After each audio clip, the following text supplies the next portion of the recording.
Well, hello everyone. Welcome Hey, to Nick. the latest. Hello. Welcome to the latest iteration of Cloud Founder Weekly. We have a Keith here on with us today, as we can see. Thanks for joining today.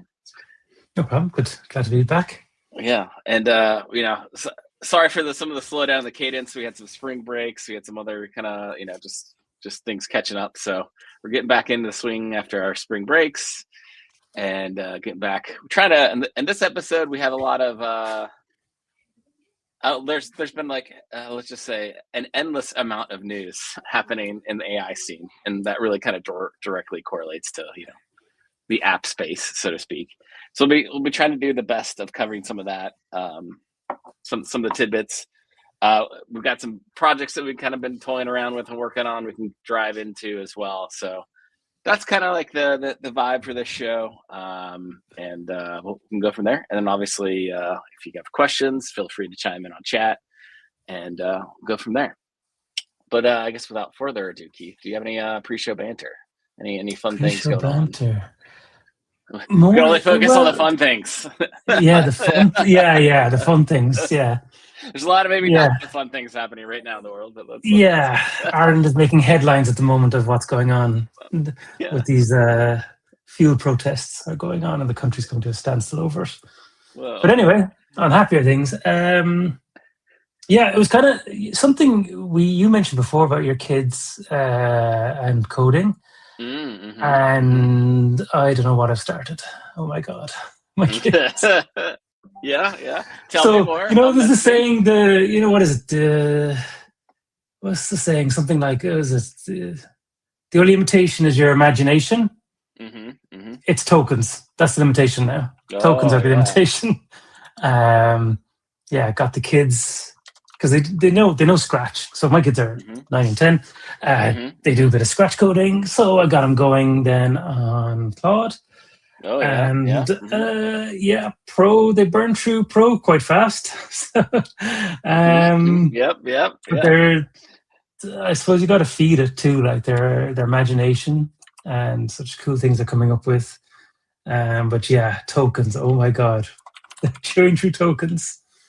Yeah, that should have been maybe the title of this episode. There's a lot of we can talk a lot of things about chewing through tokens, but it's a very similar story with my son. I guess the latest development there is that he's like, hey, I want to build a Roblox app with Roblox Studio and use Claude. And I was like, oh boy, here we go. Like, and it's like, and I got him just like, like these questions, and I'm just like, hey, how about you ask Claude? Like, tell me what you need, or like whatever. So like the tech stuff, right? And then Claude's like, oh, yeah, we need the Roblox Studio downloaded, so we got to get that downloaded and logged in and all that jazz. Then I need an MCP server, and then like did all that, and I was like, oh man, it's like now he uses an MCP servers to like make games in Roblox Studio, and like he's got, and like I'm just like, this is just, but yeah, the tokens are real, and a similar story. I don't know.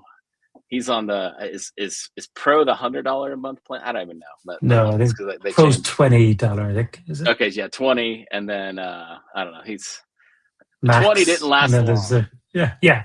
20 does not last long when you're developing games. Yeah. Yes. So then you got to go to the 100, and then I'm on the 200, and I'm like, my limit expires at 1 p.m. Eastern, and I'm at like 78 or 79% of my weekly limit. So I've been pushing real hard to see if I can hit that limit this week. So lots of tokens going everywhere. But yeah, I think that's it's just the imagination. It's endless. So pretty cool stuff there. We might have to have what did our kids build episode next or something like that. But pretty cool stuff happening. So that's good to hear. And I think we're setting the next generation up for the future of whatever will be, I guess. Yeah, teaching them proper spec-driven development. Yeah. To be the next agentic engineer. All right. So that's it. Yeah. So we should maybe dive into some of the news. News-wise, I think the biggest thing, and maybe we had some like kind of research notes on the scene, and that ironically Claude didn't pick this up, but Claude Mythos was this has been announced in like Project Glasswing, and like that's probably some of the more interesting news. And I think we're going to have a dedicated session just on that with DMZ, because it's more of the, if you haven't heard of Claude Mythos, it's supposed to be this next generation of model that they're withholding or have withheld from the general public. And as part of this Project Glasswing, they're talking about is that it's only going to be released to a certain subset of partners. Broadcom is one of those partners, although like I don't think we're not in the pay grade situation of having any knowledge of how that's being used. But essentially the model has become so powerful, so great at coding. Like I think the TanzuBench score was 20 or 30 points higher, I can't remember the exact number, than Opus 4.6, which is like, and then you have essentially people saying, I'm abandoning Opus 4.6 to go to Codex or GPT 5.4 because it was like a 3 or 4 point difference.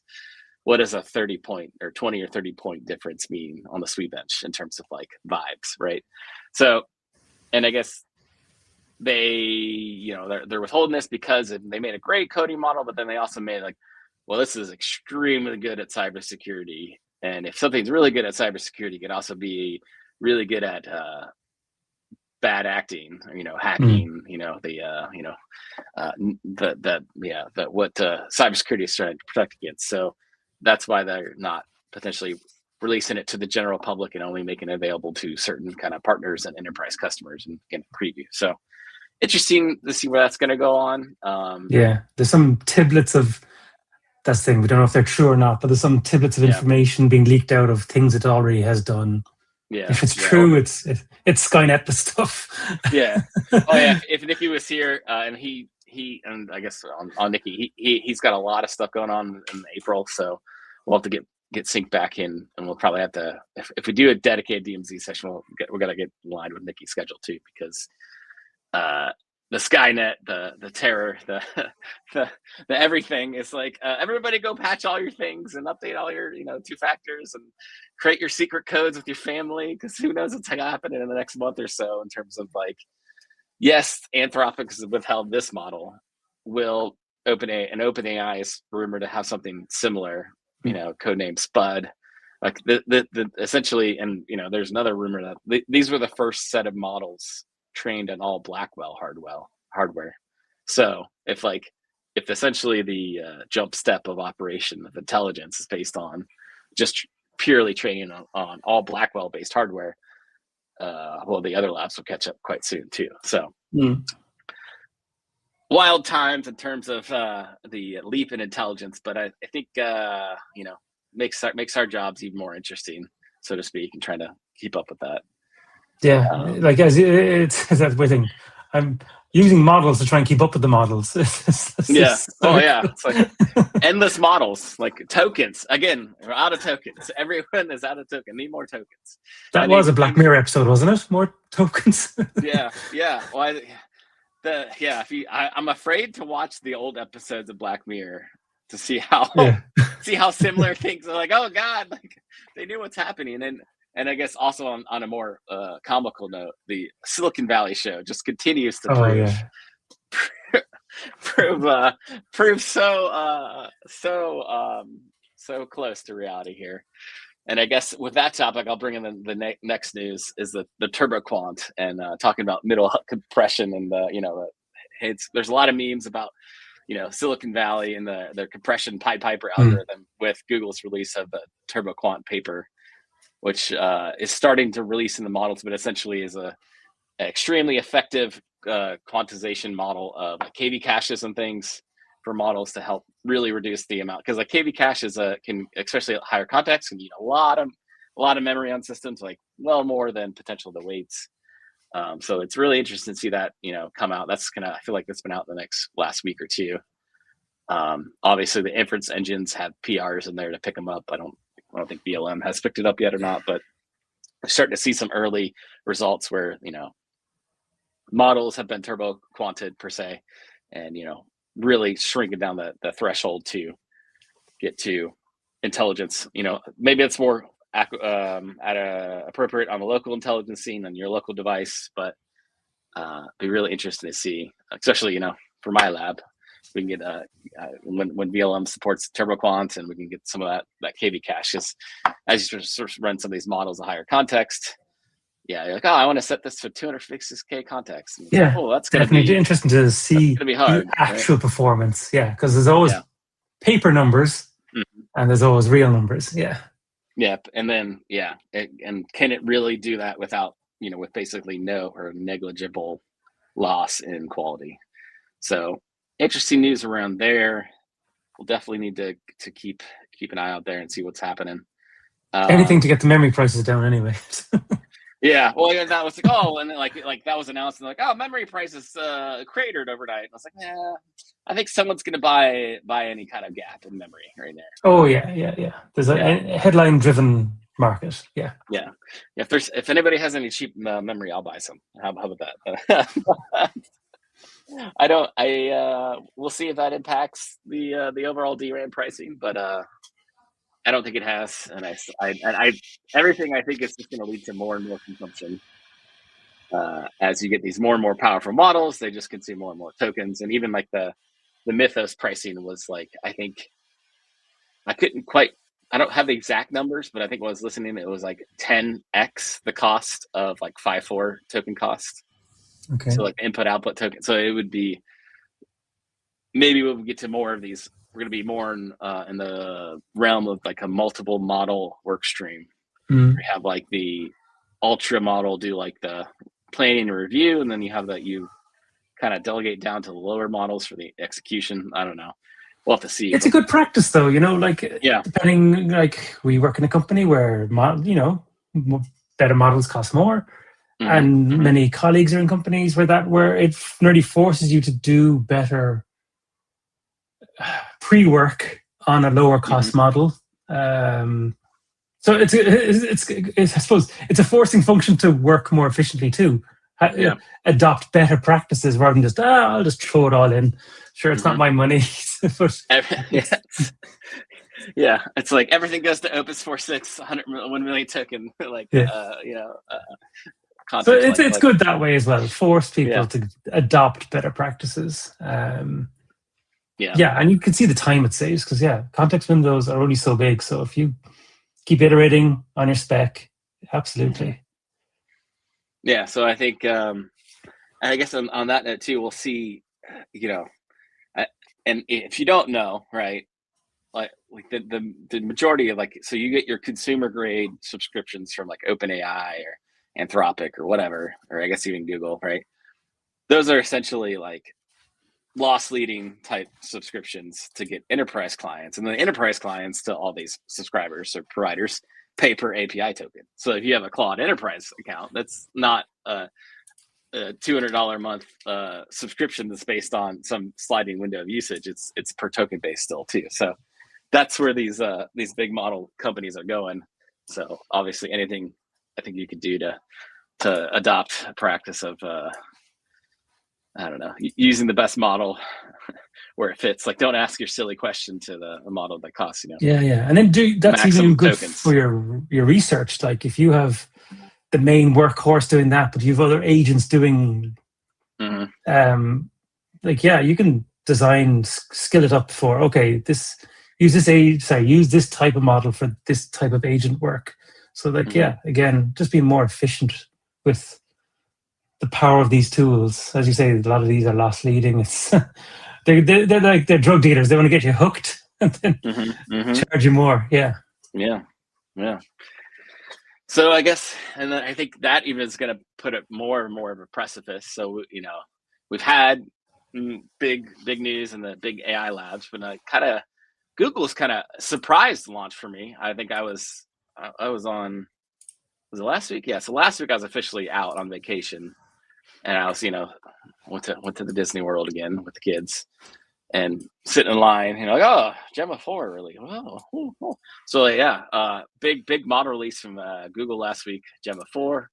I say Gemma. Some people say Gemma or Gamma. I don't know. Whatever. Like, I don't. Again, tomato, however you pronounce that model family. But pretty interesting results coming from those benchmarks. It's great to see they release on a full Apache 2 license, no withholders, no trailing license clause like they've had before in some of the past. It's caused maybe some enterprise customers to not be able to use it, or just commercial situation. So that's great to see, and it's actually, from what I've seen, a wide range of support too. So they have some really low level model variants of it to the a 31B dense, so pretty wide support. So I think that is going to become, or on the possibility of becoming a really good contender in the at least within the Americas, or Western world enterprise companies, as a potential usage of on-premise model usage, just because. And the big one, CPU. That's the CPU performance. That's the big one. Sorry, for me anyway. Yeah, I have GPUs, not as many as Nick, of course, but power's expensive here in Ireland. It's getting more expensive. So when those GPUs are going, oh boy, yeah. So a CPU, yes, of course it drives up CPU, but nothing like the GPUs. The CPU performance of this really caught my attention. Yeah. Yeah. Oh yeah. So that's definitely something we could deep dive into. But I think, on a side note, I need to send you my power bill, and then you should do the power bill math of what it would be on just a curious thing. But yeah, I really should probably sell some of my GPUs. But I don't have enough of them. All these new models keep coming out, and I have to spin them all up, so and try them out. Yeah, so I guess in terms of Gemma, and part of that too, so I've been pulled in a lot of conversations about a lot of people start with CPUs. Some people have GPUs. Some people have a lot of GPUs. And you're like, huh, congratulations, you're the rare company that bought GPUs and bought hosts and things before everything became bad. Because it's well, even if you can get an order with these high-end NVIDIA graphics cards in them, now you're in this weird situation where the RAM is maybe even harder to obtain at this point than the actual system. So I don't know, I feel for everyone trying to order enterprise gear and spec that out right now. I've heard it is extremely difficult, and it's just kind of deal with the year. But as part of that, I've been doing a lot of research to see what could be done to get started in terms of the CPU research for quite some time. And this new Gemma 4 model still seems pretty interesting. So, and I got some tests. I've been running some benchmarks. I've kind of even started a new kind of unofficial Skunkworks benchmarks project, just because I wanted to start documenting all of this. And obviously, if there are other people who want to, in your Tanzu environments, want to run some numbers and submit it to the community page, that'd be great. I'm kind of coining that TanzuBench. It's still in the works. So I have a earlier version up that we can bring up, but I of course I added a bunch of changes and then kicked off a whole new test suite this morning, and it takes a few hours to run. So it's still in the middle of a new test suite and won't have updated numbers, but I can maybe kind of show off some of that now and see where we get to some of this, where we rank in, where maybe Gemma falls in on a CPU perspective as well. As you said, the scarcity of GPUs, back orders we're hearing of, and more the recent headlines, the data center build outs are behind schedules for people trying to expand.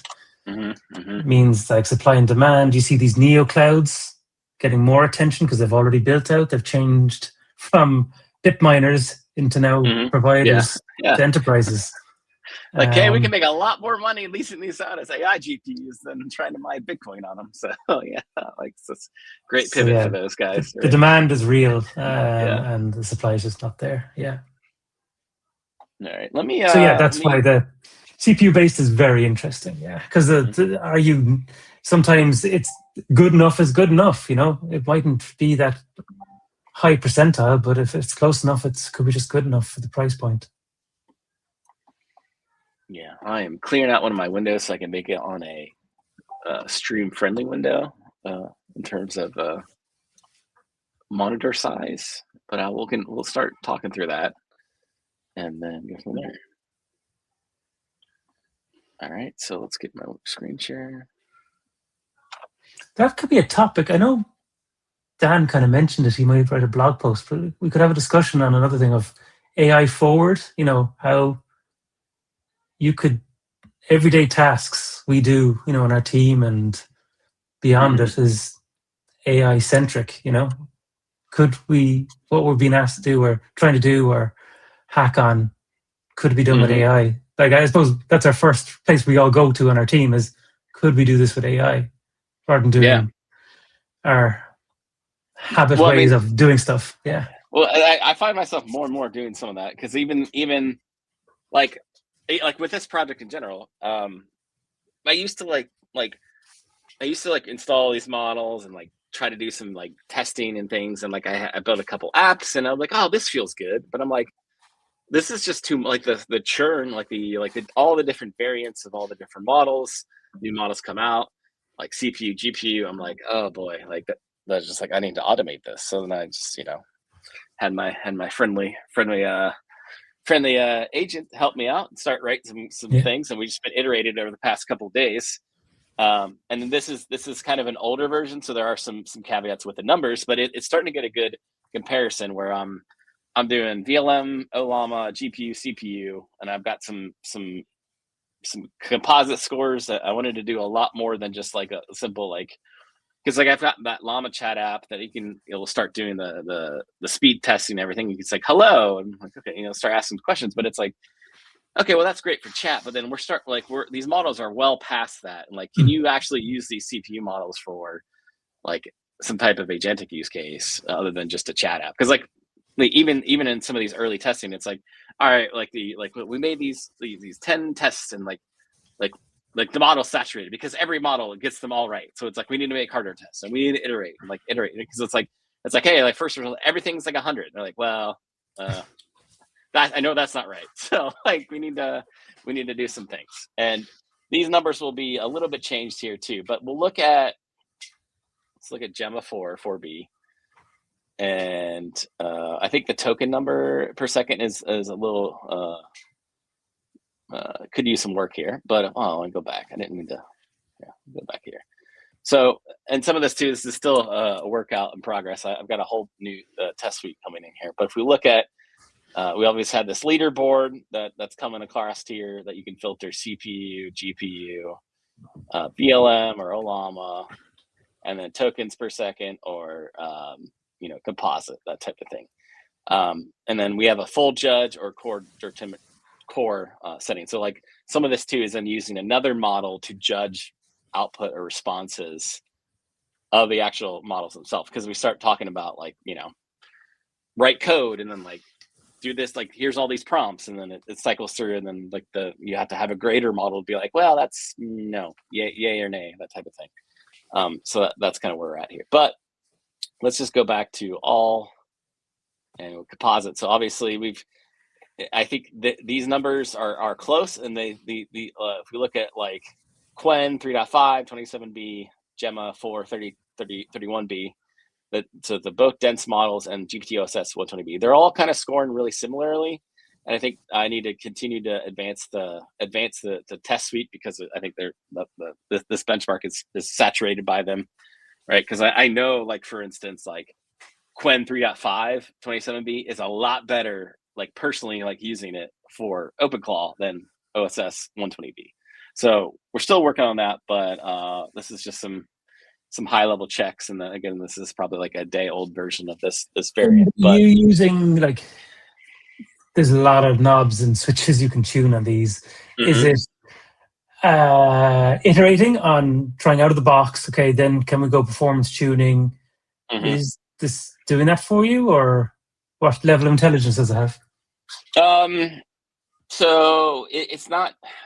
I've done that already to some degree to get the models running.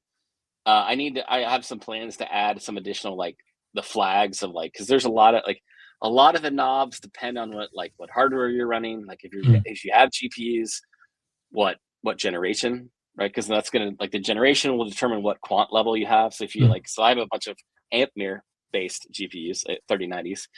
They're not getting the latest quantization benefits, so they can't really do native FP8 or even the new NV FP4 or whatever the Blackwell chips can do. So even you start to even see like the new hardware, like, well, if you have Blackwell, you can use a lot less VRAM because you can use this new native quant that's a lot more efficient, that type of thing. So more and more, I'm like, I really should have bought some Blackwell Pro 6000s when they were $1,000 less a piece.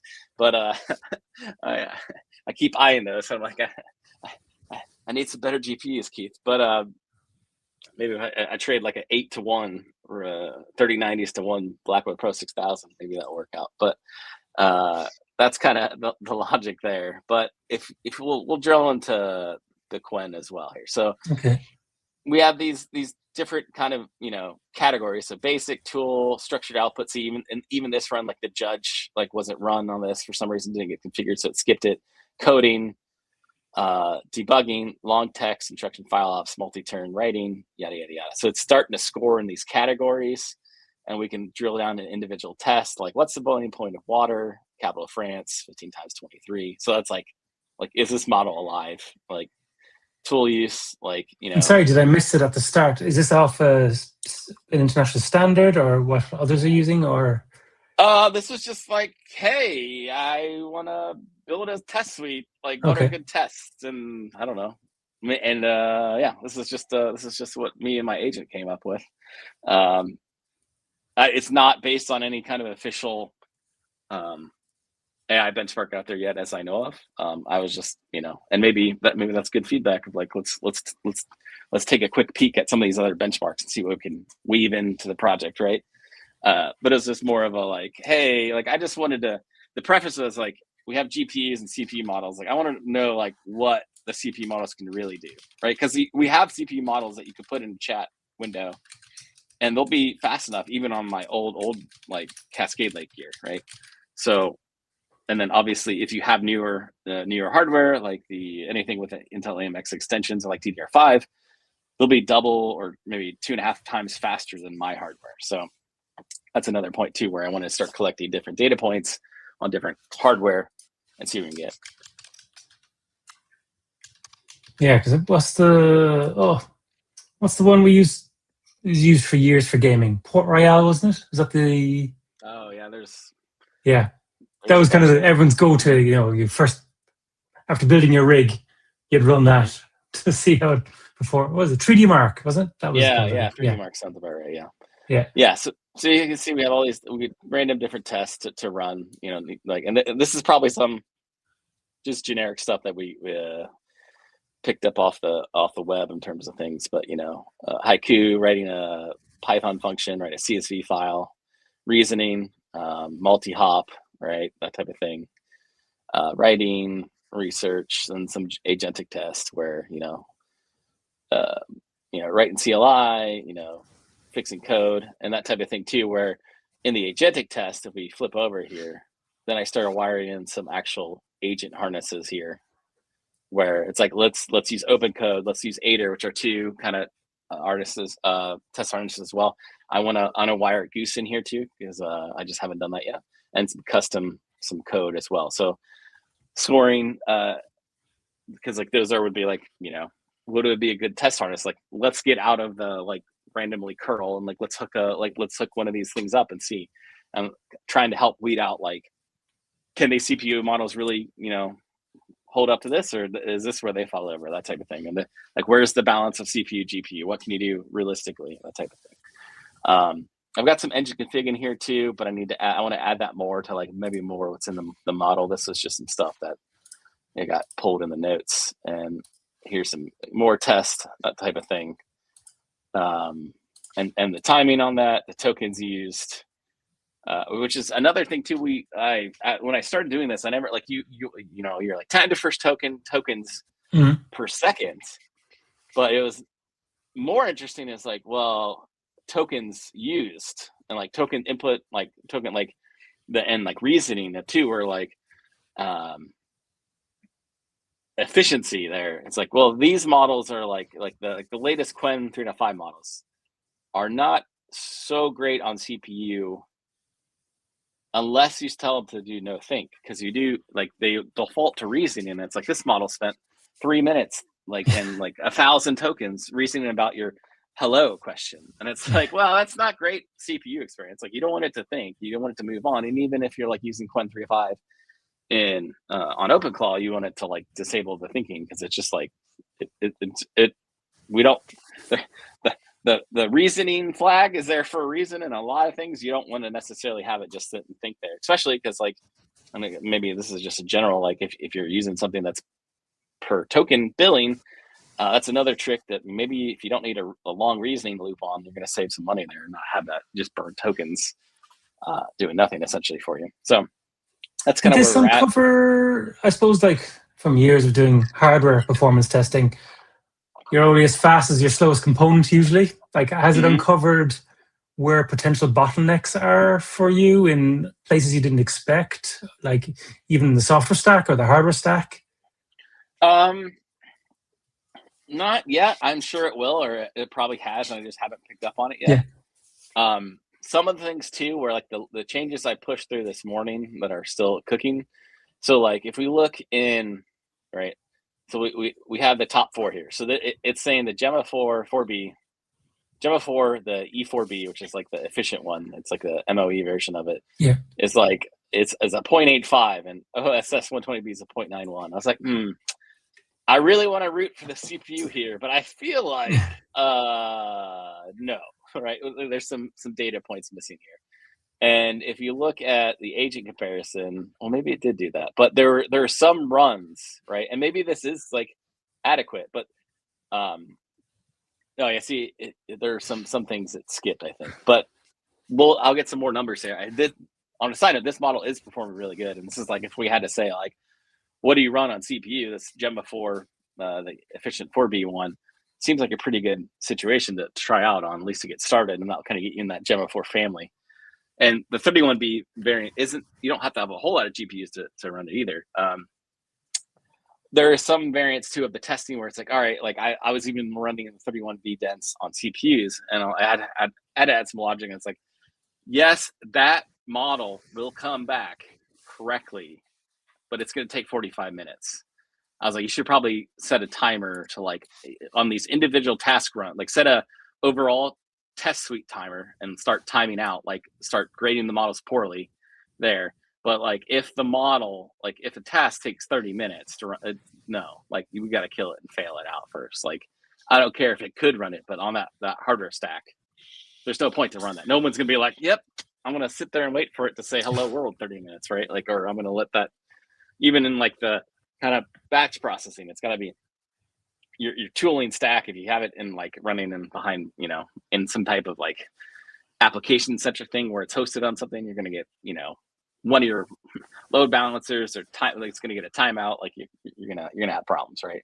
And so like, so the way, like, just because you call it the Tanzu Gen AI benchmark, but is it to have what's your outcome of this that you want to, so when you're having your customer conversations, you can give better recommendations of potential models for their particular use case, or it's also performance tuning the AI services part of the Tanzu platform offering, or a bit of both? It's probably a little bit of both, but it's more just like, how can I automate testing these and seeing how good they are, like in terms of like, hey, like, you're in my lab channel, like, hey, everybody's like, his Gemma 4 looks really good. Are you working on it? I'm like, yeah, I'm working on it. It's in my pre-pod environment. We'll be promoting it to production soon. Just trying to get some vibes and see how that feels, and just maybe we'll get more. I can add more into like, and I kind of wanted to add that in the config of like, what did I actually have to do to get this to run? Like, if you have Antmir, and like some of this will translate to like, obviously, we're not gonna have a bunch of people running 3090s in their enterprise data centers, but if you are if you have A100s, like the logic will be similar. Obviously, the VRAM constraint will be different, but you'll run basically very similar story there. Or like, maybe I'll get to run this on some H100s, etc. Or I need to, my lab, I want to get really, now obviously with the price of DDR5, probably not going to happen, but I need to get access to some boxes with newer Intel CPUs with DDR5. Because based on some of my numbers and some math, like it would be like, I'm getting scores, and the tokens per second kind of got thrown off here a little bit here. but I think on this test run, this is somehow wrong. But even like 15, 20 tokens a second on some of these, and just like general chat usages on quite old gear. And if you had a more modern, supported host, you're probably going to get a lot of benefit out of that newer Intel architecture and DDR5 speed. It's much faster than what I have. So maybe I'll keep my eye out for getting something with either Sapphire Rapids or Emerald Rapids, or there's a new generation after that I forgot that I can't even remember the name of. So I know it's not probably in an enterprise setting, though some people do have them. But on systems that have unified memory, have you tried anything? No, I have not tried anything there. I mean, so this test I wrote to obviously run on our AI services tile, but it could be run against anything, right?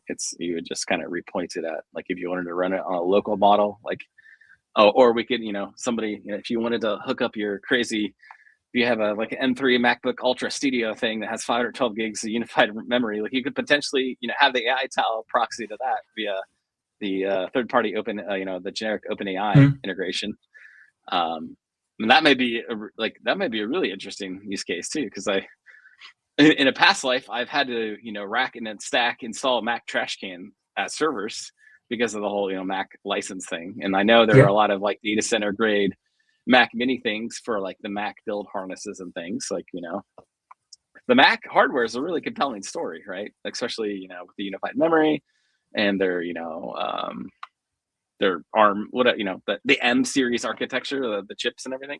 My M4 Max is really nice locally, and Dan just got a new M5. He's loving it as well. So that would be another interesting use point. I don't know if any enterprise is going to do that, but you could run some serious local AI on these M3 studios. Now, granted, because of OpenClaw, they're basically wiped off the face of the planet.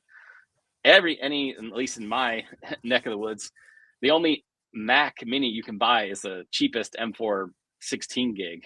Anything else that has, the 24 gig or the higher studio stuff, and maybe I haven't gone to apple.com yet, that's all been sold out and just, gone, right? So maybe you can order something from Apple and wait 6 months to get something, but I don't know. The open clawification of the Mac hardware scene has taken it off the scene, so to speak, in terms of the non-MacBook style hardware. But that's good to point out. So, well, if you're out there and you want to test it, let me know. But that's kind of what's going on. At least I'm dabbling with that. I'm trying to make it a community project. So if you want to run some on your hardware, whether it be on Tanzu or not, this is kind of more of just a generic test as well. We can do that. Let me know. Feel free. I've got I can link the repo if I hadn't already, or just check out my GitHub. You'll see it out there. What parts of AI services helped you with this? I know I'm a user of AI services in Tanzu platform too. So I'm probably answering a question I kind of know of, but we could discuss, there's, you have on-platform, off-platform, all the various types. Was there bits here that it really shone on for you? I'm using one of my, so I'm running it against multiple foundations now to do all the comparisons, but then I'm using another foundation to run the judging LLM. So I'm binding to that. So I need an AI, and I don't have to pay tokens for that. So that's nice. So that's kind of one benefit there. And this is more just I think the real benefit here is too, how can I rapidly iterate through good models and release them and see what we can do to kind of help it. It's more about helping power AI services than using AI service itself, right? It's kind of the chicken and the egg scenario. But it was really nice that I was I can just get I don't have to worry about wiring up third-party judge here. I can just use one of my other models and just use that and use it to essentially grade itself to some degree. Were you using the multi-model method, or the multi-model in a plan, or? No, so it's just I just picked one model to Okay. use as the judge. It was originally using a model itself that was being graded. I was like, hold on. I was like, wait, that can't be right. Like, I was like, and I was kind of like, is it gonna? And ironically, though, like it picked Gemma 4 in one of the original runs, and that same model got judged. So it's like it judged itself, and it didn't judge itself number one. So I was like, oh, this is gonna be really interesting if somehow magically the one model that got selected as the judge in the made its numbers all really good, right? But it didn't do that. So maybe that's another a testimony to Gemma 4. It can be trusted to judge itself in a honest manner. But I was like, we should probably move the judge over to here so that it can't be one. It's not using tokens while it could be potentially running the test, and I don't know. Just wanted to separate those streams of thought, so to speak. But no, I'm thinking through this use cases for our customers, right? Yeah, and as you say, everyone has different types of hardware. Like there's always paper numbers. This is great for rubber to the road. What does it actually do? Yeah. I'm like, hey, like this is what I can get on my whatever. I don't even know how old's Cascade Lake now. Like really old, right? It's not. I mean, it's not the oldest I have, but it's not new, right? What was it, 6 or 7 years at this point? Oh God, 6, 7. Sorry. Dell Xeon. Do I still remember 62? I think 62, 54.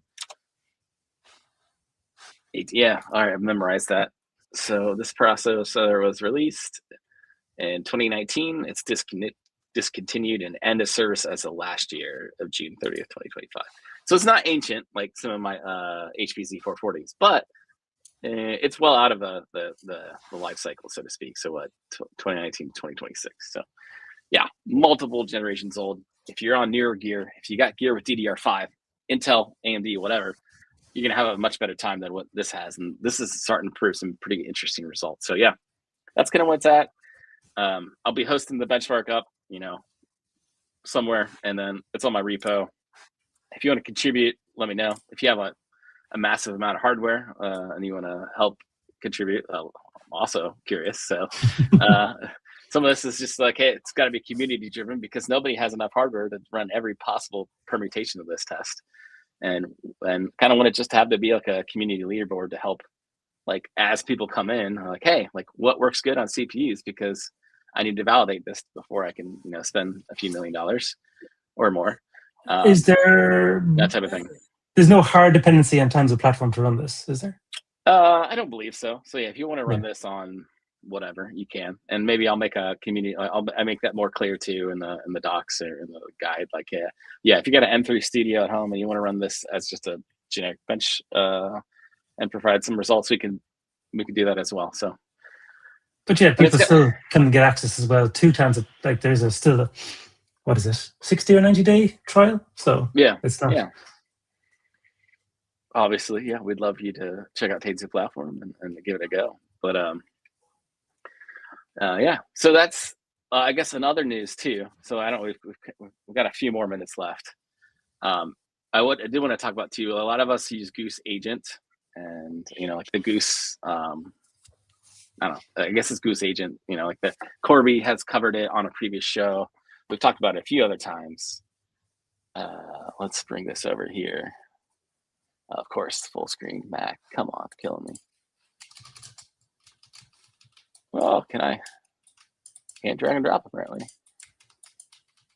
All right, so as of Goose 1.3.0, we have official VMware Tanzu platform provider integration, and just trying to make that easier for folks who have Tanzu AI services or whatnot, and want to have that full stream, because it's like, you're using like a Cursor or Claude Code or whatever. Now, Claude Code, you can kind of point to, go around it. Kind of the full picture of like, you want to have a coding agent, but you also don't want to have that coding agent being potentially, in some scenarios, forcibly reliant on a SaaS service or a SaaS model. That's kind of what we really like Goose. It provides a nice UI, kind of GUI desktop style application. You can use it in the CLI, like a 2E style, more like a Claude code as well. It's just one of the many open kind of source projects out there. It was donated to there's a new foundation. I'm going to get this wrong. It's like Agentic AI. It's like AAIF Foundation, right? Yep. Something like that. Yeah. So I guess that's a new Linux foundation that's all about like open source agentic software. Goose was donated to that recently by Block. So, it's out there, and we got some pretty cool to see official support where I can, can I blow this up? Will this let me command plus this? Yeah. So if you go, we're still looking at the Gemma one, your benchmark. Did it not take over? That's weird. I haven't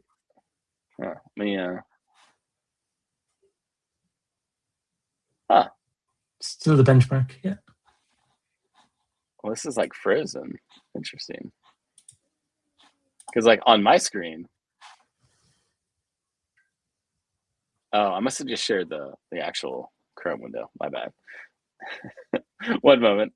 I thought I was sharing the monitor, but I was sharing a window. So then I moved this over to the monitor, and clearly, let's stop screen. Let's do a new screen. Let's do a window.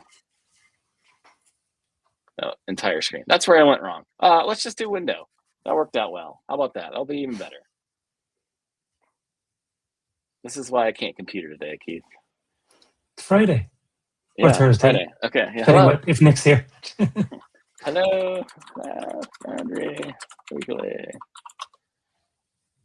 Goose is working on a command plus this a little more. Okay. Yeah. So this is a nice little application. I need to learn more about it because they keep adding new tools and features and things. You can wire an MCP servers into here. But I really want to kind of just go a quick highlight here. So we have the VMware Tanzu platform integration. This integration will take, it can wire up your multi-model or your single model plan. So essentially all I need to go do is in Tanzu platform, create a service instance of your model of choice within your AI services tile, generate a service key. And once you get that service key, you can go over to here. If you want the full, I'm just working on my GUI experience. I just I don't want to, I just want a simple application, like a simple chat style application. You can drill into here and you'll see configure providers maybe. You'll see, let's see, there's a lot of providers, VMware Tanzu platform here. So you got to configure that. I guess I'll just do a whole new key here. Let's just reset providers for the demo. Reset provider model. This is what you'll see if you have an empty Goose. no config, right? And I go to connect to a provider. We'll search for Tanzu platform, and then boom, you see the logo. You're gonna ask for the API key and endpoint. I'll go grab those again because I don't have that saved in my clipboard. But I guess I don't have a window here. But we've shown the whole process of getting a service on AI services here. So I'm not going to worry about trying to get my screen over here. But I'm just going to grab this key over here really quickly. So you're going to get an API base, right, which is going to be your top thing. And there's a slight difference if you're doing single or multi-model plan, but you can just do that here, put that same API base, and you go do the key. And this is a multi-model plan that I'm wiring up, so it should auto-detect all of the, oh man, it was partially part of my key. I'll delete this key now right after the show. And yeah, it's wired up, and we can change model. So within this here, I've got Quen, the two different Quens, Nomic, GPT-OSS 120B and 20B. And there you go. That's just, it's not too crazy of integration here, but it's really nice to have that clean integration in there and make it simple, because before you had to do like a custom provider thing and manually copy some more bits and things and worry about some things. But now it's wired up cleanly. There's docs out there on Goose's docs page, and as of 1.3.0, everything's good. We had a first pass. There's some UI bugs. We cleaned those up, patched them up, and got them in the next release. So make sure you're on the 1.3.0. You're going to check that out. You talking about it before? When did it actually? The 1.3.0 release is really like in the past few days, I think. Okay. So yeah, if you have a Goose out there and you're not 1.3.0 and you want to use this, just update to 1.3.0. You can update in place. You can just download it from the Goose site and do that basic update. And there you go. Nice. Just quick news from some of another AI tools as well. And I'll wire this up to the test suite as well, because that's another thing too. Part of this is just like, I want to see what tools work in these different models and things like that. Or maybe CPU can only do this set of workload, and obviously at the full end GPUs, I'll unlock all the different types. But that is a quick update. Is there anything else you wanted to cover? Anything else? Like there's a whole lot of news we probably glossed over, but we kind of covered some of the big tidbits from the AI realm. I'm trying to think. Well, my brain is in forward mode. Like, we're going to have lots to talk about by the end of the month. Yeah. Oh yeah. Well, I feel like once we get off the show, there'll be like 10 more articles about the next thing, and then there's rumor mills is that next week there's going to be big model launches potentially, or we're on the cusp of another large set of model drops from either besides Mythos, from either Anthropic, OpenAI, etc.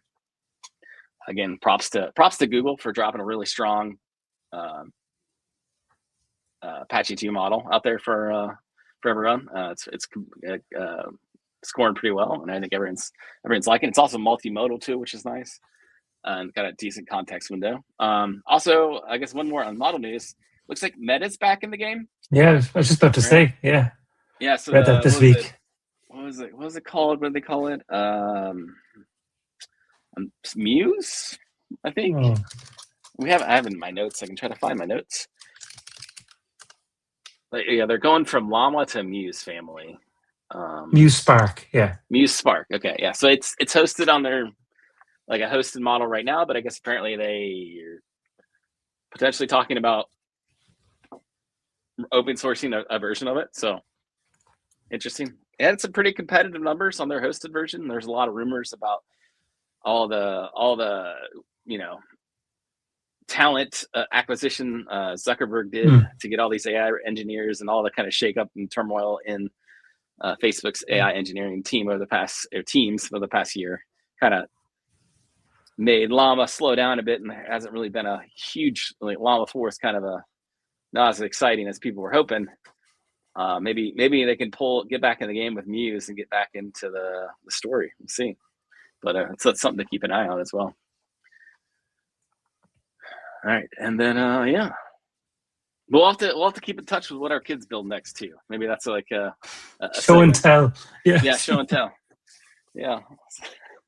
Although it might be, there could be a lot of copyright issues, because a lot of the games are familiar. It's very similar to popular games. Yeah. Oh yeah, yeah. I know exactly what you mean. Yeah, it's like, this isn't Among Us, but it is Among Us, or that type of thing. Yeah, exactly.